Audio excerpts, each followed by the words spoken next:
Crônicas do Amanhecer, por Feijão Centro Espírita Allan Kardec de Balneário Gaivota, 13 de dezembro de 2020. A Via Láctea pode ter 36 civilizações extraterrestres inteligentes. Parte 2. Utilizando a suposição de que a vida inteligente se forma noutros planetas de forma semelhante à da Terra, os investigadores obtiveram uma estimativa do número de civilizações comunicantes inteligentes na Via Láctea. Os cientistas calculam que poderia haver mais de 30 civilizações inteligentes em comunicação ativa na nossa galáxia.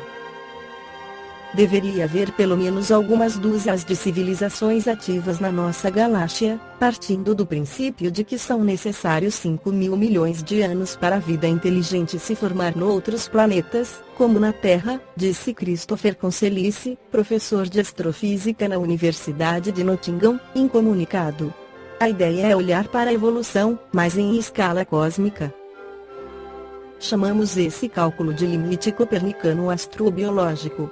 O método clássico para estimar o número de civilizações inteligentes baseia-se em adivinhar valores relacionados com a vida, em que as opiniões sobre tais questões variam substancialmente. O nosso novo estudo simplifica essas suposições usando novos dados, fornecendo uma estimativa sólida do número de civilizações na nossa galáxia, explicou Tom Westby, autor principal do estudo.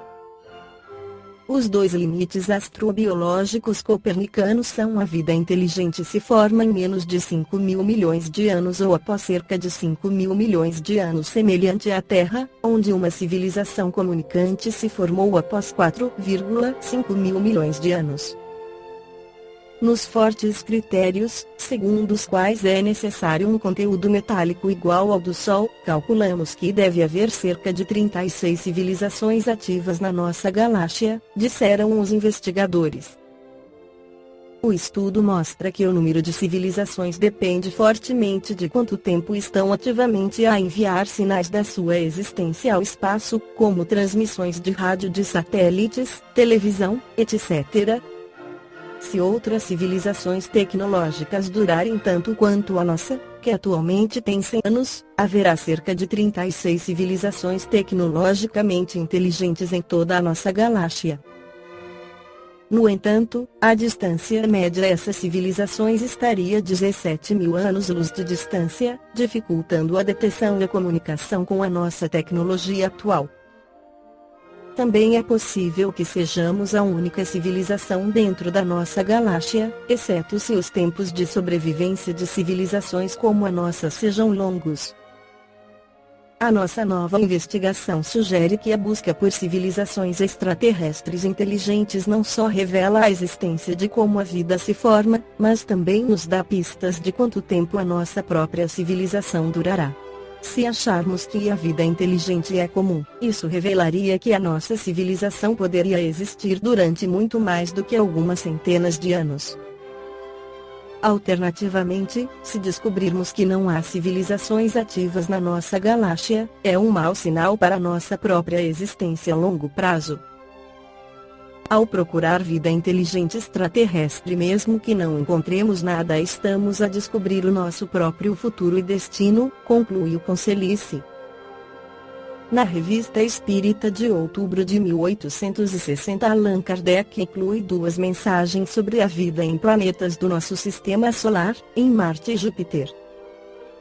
Sobre Júpiter, o espírito Georges questiona e responde quem ainda não se perguntou, ao considerar a Lua e os outros astros, se esses globos são habitados.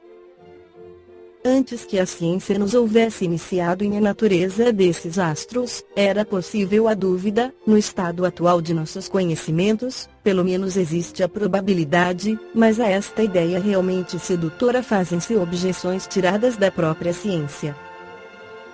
Diz-se que a Lua, ao que parece, não tem atmosfera, e possivelmente não tem água. Em Mercúrio, à vista de sua proximidade do Sol, a temperatura média deve ser a do chumbo em fusão, de maneira que se ali houver chumbo, este deve correr como a água dos nossos rios. Em Saturno dá-se o oposto, não temos um termo de comparação para o frio que ali deve existir, a luz do Sol deve ser lá muito fraca, apesar da reflexão de suas 7 luas e de seu anel, pois àquela distância o Sol deve me aparecer apenas como uma estrela de primeira grandeza. Em tais condições, pergunta-se se nele é possível a vida.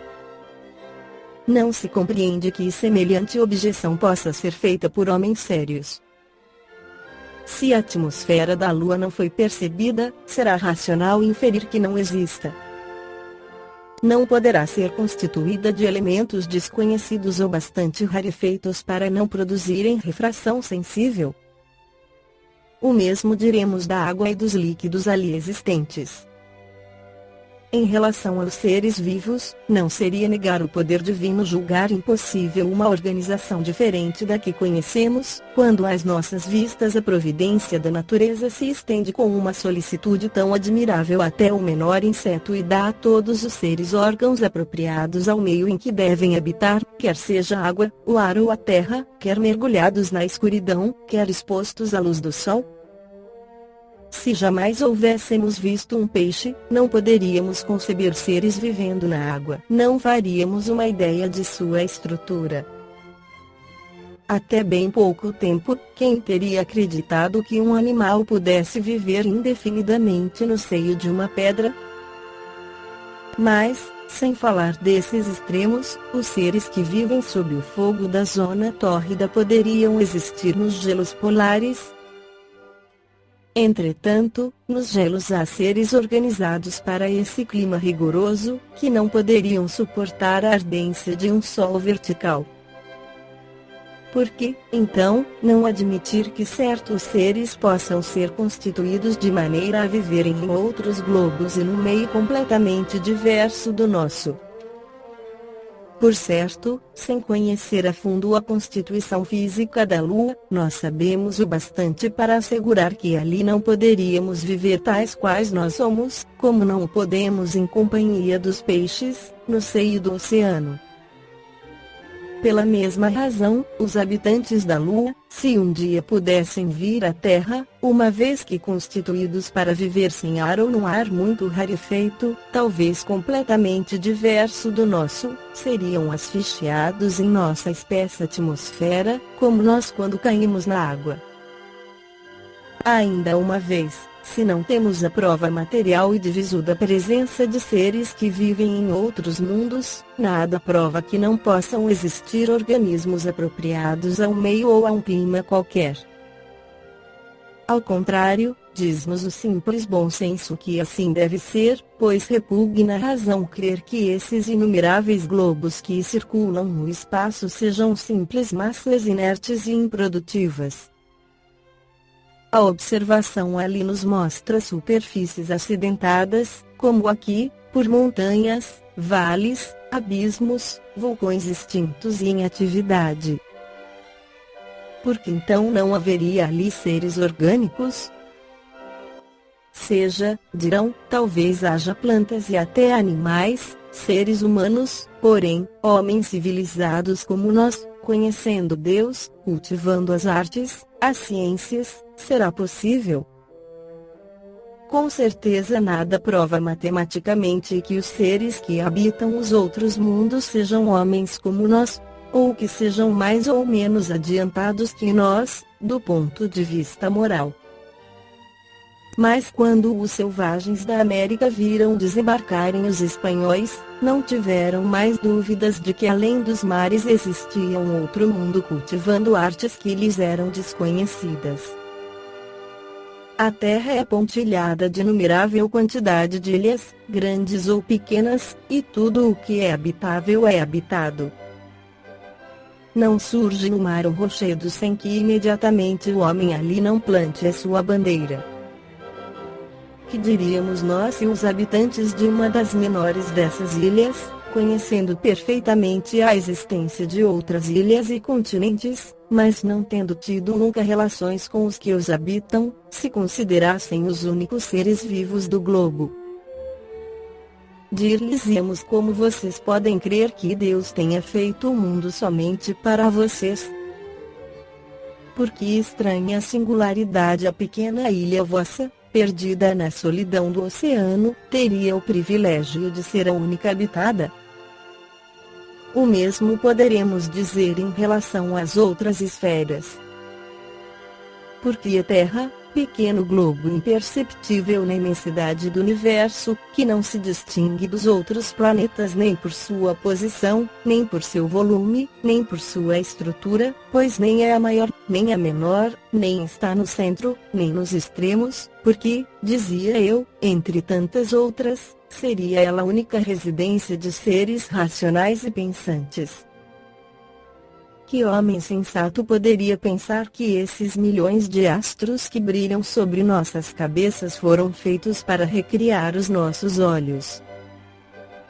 Qual seria, então, a utilidade desses milhões de globos invisíveis a olho nu e que não servem nem mesmo para nos iluminar?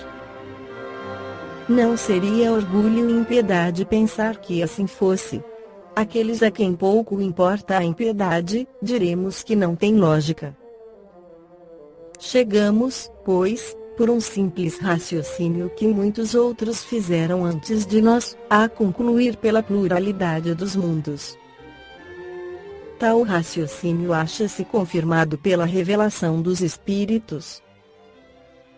Realmente eles nos ensinam que todos esses mundos são habitados por seres corpóreos, apropriados à constituição física de cada globo, que entre os habitantes desses mundos uns são mais, outros menos adiantados que nós, do ponto de vista intelectual, moral e mesmo físico. Ainda mais hoje sabemos que é possível entrar em relação com eles e obter esclarecimento sobre seu estado. Sabemos ainda que não só todos os globos são habitados por seres corpóreos, mas que o espaço é povoado por seres inteligentes, invisíveis para nós, por causa do véu material lançado sobre nossa alma, e que revelam sua existência por meios ocultos ou patentes. Assim, tudo é povoado no universo. A vida e a inteligência estão por toda parte em globos sólidos, no ar, nas entranhas da terra, e até nas profundezas etéreas. Haverá em tal doutrina algo que repugne a razão? Não é, ao mesmo tempo, grandiosa e sublime? Ela nos eleva por nossa própria pequenez, bem ao contrário desse pensamento egoísta e mesquinho que nos coloca como os únicos seres dignos de ocupar o pensamento de Deus. Esta foi a crônica do amanhecer de 13 de dezembro de 2020. Por Feijão Centro Espírita Allan Kardec de Balneário Gaivota. Que a paz esteja com todos.